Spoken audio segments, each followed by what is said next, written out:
আসসালামু আলাইকুম প্রিয় দর্শক, আদ্দিন হাসপাতালটা নিয়ে একটু কথা বলতে চাই। মগবাজারে আদ্দিন হাসপাতালটা অনেকে চেনেন। এটাকে মূলত গরিব মানুষ বা নিম্ন মধ্যবিত্ত অথবা মধ্যবিত্ত এই শ্রেণীর হাসপাতাল হিসেবে মোটামুটি সবাই জানেন। আমি নিজে একসময় মগবাজার এলাকায় থাকতাম। আমি আদ্দিন হাসপাতালে একাধিকবার গিয়েছি। হাসপাতালটা দেখতে গিয়েছি, নিজস্ব কৌতূহলের কারণে গিয়েছি, এবং একবার আমার একজন রুগীও এখানে ভর্তি হয়েছিল, সে কারণেও গিয়েছি। আমি যখন গিয়েছি কৌতূহল নিয়ে বিভিন্ন মানুষের খবর নিতে, তখন আমার কাছে মনে হয়েছে এটা আসলে একটা ব্যস্ত হাসপাতাল, এবং যারা এখানে চিকিৎসা নেন তাদের সঙ্গে আমি নিজে কথাও বলেছি বহুবার, এবং তারা মোটামুটি বললাম তো একটু নিম্নবিত্ত শ্রেণীর, এবং মা এবং শিশুদের জন্য এটা খুবই একটা জনপ্রিয় হাসপাতাল। যাই হোক, সেই হাসপাতালে যে ঘটনাটা যেটা ঘটেছে গত 27শে মে, আপনারা জানেন এটা অনেক আলোচনা এর মধ্যে হয়েছে। গত 27শে মে ভোরের দিকে এই আদ্দিন হাসপাতালের পোস্ট অপারেটিভ বা অবজারভেশন ওয়ার্ডে চিকিৎসাধীন 1 থেকে 3 দিন বয়সী নবজাতক 6 জন শিশু মারা গেছে, এবং এই শিশুদের শারীরিক অবস্থা ভালো ছিল। যেখানে যাদের রাখা হয়েছিল সেখানে নানা রকম জটিলতা, এসিটা কাজ করছিল না, ভেন্টিলেশন ঠিক ছিল না, এগুলোর কারণে মারা গেছে। এবং এটা নিয়ে ইনকোয়ারি কমিটি হয়েছে, অনেক কিছুই হয়েছে, এবং এটা বড় একটা, আমি মনে করি একটা অপরাধ এই হাসপাতালের জন্য। এটা নিয়ে ইনকোয়ারি কমিটির পর তারা একটা ব্যাখ্যা দেওয়ার চেষ্টা করেছে, সরকার সেই ব্যাখ্যাকে গ্রহণ করে নাই। এবং তারপর যে জিনিসটা হয়েছে সেটা হলো এটার লাইসেন্স আজকে বাতিল করা হয়েছে। স্বাস্থ্য অধিদপ্তরের ডিরেক্টর পরিচালক হাসপাতাল যিনি আছেন, তিনি এই হাসপাতালের লাইসেন্স বাতিল করে দিয়েছেন। এটা একটা বড় ঘটনা। বাংলাদেশে এই মাপের কোনো হাসপাতালের লাইসেন্স এভাবে বাতিল হওয়ার ঘটনা আমি আমার গত কয়েক বছরে আমি দেখেছি বলে মনে হয় না। এখন লাইসেন্স বাতিল হওয়ার পর কী হবে, এই প্রশ্নটা স্বাস্থ্য অধিদপ্তরের যিনি মহাপরিচালক আছেন তাকে জিজ্ঞাসা করা হয়েছিল, এবং তিনি বলেছেন, মহাপরিচালক অধ্যাপক প্রভাত চন্দ্র বিশ্বাস, তিনি বলেছেন যে লাইসেন্সবিহীন হাসপাতালে কোনো রোগীর চিকিৎসা নিতে যাওয়া উচিত নয়। যারা চিকিৎসা নিচ্ছেন আমরা কর্তৃপক্ষকে অনুরোধ করেছি সেসব রোগীকে যেন নিকটস্থ উপযুক্ত হাসপাতালে স্থানান্তর করা হয়। তাদের যদি কোনো সহায়তা দরকার হয় তারা যেন আমাদেরকে জানায়। এখন যে সমস্ত রোগী আছে তারা অন্য হাসপাতালে যাবেন, চিকিৎসা করবেন। আদ্দিন হাসপাতাল কার্যত বন্ধ, আইন অনুযায়ী বন্ধ, এর মধ্যে কোনো চিকিৎসা চলতে পারবে না। দেখুন, এই হাসপাতালের যে অপরাধ তারা করেছে, অপরাধের অবশ্যই শাস্তি হওয়া দরকার। এই শাস্তির জন্য যারা দায়ী তাদেরকে শাস্তির আওতায় আনতে হবে। যে কক্ষটা বলা হচ্ছে কক্ষটা ঠিকঠাক মতো বানানো হয় নাই, কক্ষটাকে বন্ধ করে দেন, ওই চ্যাপ্টারটাকে ক্লোজ করে দেন, আপনারা কোনো সমস্যা নাই। এবং স্বাস্থ্যমন্ত্রী বলেছেন যে আদ্দিন হাসপাতালে যে ভবনটা আছে এই ভবনটাই চিকিৎসা কার্যক্রম পরিচালনার জন্য উপযুক্ত নয়। স্বাস্থ্যমন্ত্রীর এই বক্তব্যটা আমার খুব ভালো লেগেছে, যে চিকিৎসা কার্যক্রম পরিচালনার জন্য এই ভবনটা উপযুক্ত নয়। ভেরি গুড, এটা শুনে আমি খুব হ্যাপি। কিন্তু আমার প্রশ্নটা হচ্ছে অন্য জায়গায়। সে প্রশ্নটা হলো, ঢাকা শহরে কেবল নয়, সারা দেশে কয়টা হাসপাতাল ভবন চিকিৎসা কার্যক্রম পরিচালনার জন্য উপযুক্ত তা কি আপনি বলতে পারবেন? আপনারা কখনো ঢাকা মেডিকেল কলেজ হাসপাতালে ঢুকেছেন? আপনি ইমার্জেন্সি যেখানে আছে সেখান থেকে ঢুকবেন, পশ্চিম পাশ দিয়ে বেরিয়ে আসবেন। এই যে ভবনটা, এটা কি একটা হাসপাতাল ভবনের জন্য উপযুক্ত? উপযুক্ত নয়। এটা হাসপাতালের জন্য বানানোই তো হয় নাই, পরে সেটাতে অনেকটা জোর করে একটা হাসপাতালের মতো বসানো হয়েছে। কিন্তু এটা কিন্তু হাসপাতাল হিসেবেই অনেক বছর ধরে আছে, এবং দেশের সবচেয়ে বড় হাসপাতাল বলা যায় এটাকে। আচ্ছা ঠিক আছে, আমি একটা বেসরকারি হাসপাতালের নাম বলি। এই ধানমন্ডি এলাকায় একটা হাসপাতাল আছে, আনোয়ার খান মডার্ন হাসপাতাল। কখনো এর মধ্যে ঢুকেছেন? ঢুকে দেখবেন মনে হবে আপনি একটা গুহার মধ্যে ঢুকে গেলেন। এখানে ভেন্টিলেশনটা কোন দিক দিয়ে হয় আমি বুঝি নাই, আমি নিজে ঢুকেছিলাম। তো এরকম হাসপাতালে কিন্তু আমি 2টার নাম বললাম র্যান্ডমলি, তার মানে এই না এই 2টা আবার আমাকে ব্যক্তিগতভাবে অন্যভাবে নেবেন না। কারণ এই সমস্ত হাসপাতালের কিন্তু কোন হাসপাতাল ভবনটা হাসপাতালে হওয়ার উপযুক্ত কি উপযুক্ত না সেটা দেখার জন্য কিন্তু স্বাস্থ্য অধিদপ্তরের একটা ডিপার্টমেন্ট আছে। সেটা হলো এই যে পরিচালক হাসপাতালের যে দপ্তরটা। আদ্দিন হাসপাতাল ভবনটা যে হাসপাতাল পরিচালনা চিকিৎসা কার্যক্রম পরিচালনা উপযুক্ত নয় ভবনটা, এটা স্বাস্থ্য অধিদপ্তর একদিন বুঝলো না কেন? স্বাস্থ্য অধিদপ্তর একদিন এখানে কেন আসে নাই? নাকি তারা যারা আসছে তারা বুঝতে পারে না, একমাত্র স্বাস্থ্যমন্ত্রী বুঝতে পারলো? এই আদ্দিন হাসপাতাল এখানে চিকিৎসা কার্যক্রম চালাচ্ছে 1997 সাল থেকে, মানে আজকে থেকে 29 বছর ধরে তারা এখানে হাসপাতাল কার্যক্রম চলছে। আমি অনেক বছর ধরে এখানে যাওয়া আসা করি, আমি এলাকার চিনি এবং যাওয়া আসা করেছি।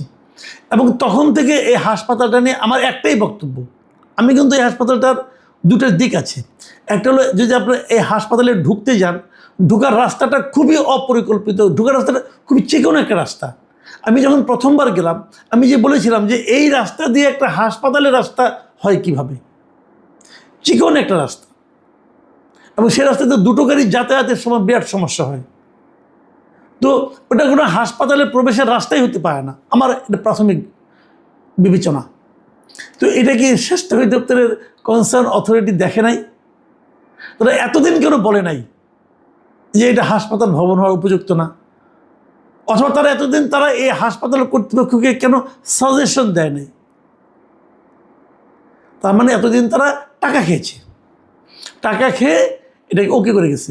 আমি কিন্তু নিজেও মনে করি যে আদ্দিন হাসপাতালে যে ভবন, সেই ভবনটা আসলে চিকিৎসা কার্যক্রমের উপযুক্ত নয়। কারণ হাসপাতালে অবাধ আলো বাতাস ঢোকার একটা ব্যবস্থা থাকতে হবে। এটাই যদি নিয়ম হয় তাহলে আমি নিশ্চিতভাবে বলতে পারি বাংলাদেশের যতগুলি প্রাইভেট হসপিটাল আছে তার অর্ধেকেরও বেশি আসলে হাসপাতাল ভবন হওয়ার উপযুক্ত নয়। সব বন্ধ করে দেবেন, মানে ওই মাথা ব্যথা হয়েছে মাথা কেটে ফেলতে হবে, বিরাট ক্ষমতা আপনাদের হাতে। আচ্ছা আমি একটা কথা বলি, আপনারা কি জানেন আদ্দিন হাসপাতালের ভলিউমটা কেমন, কত বড়? এখানে কত শয্যা আছে? 500 শয্যার হাসপাতাল। এখানে 500 শয্যা আছে।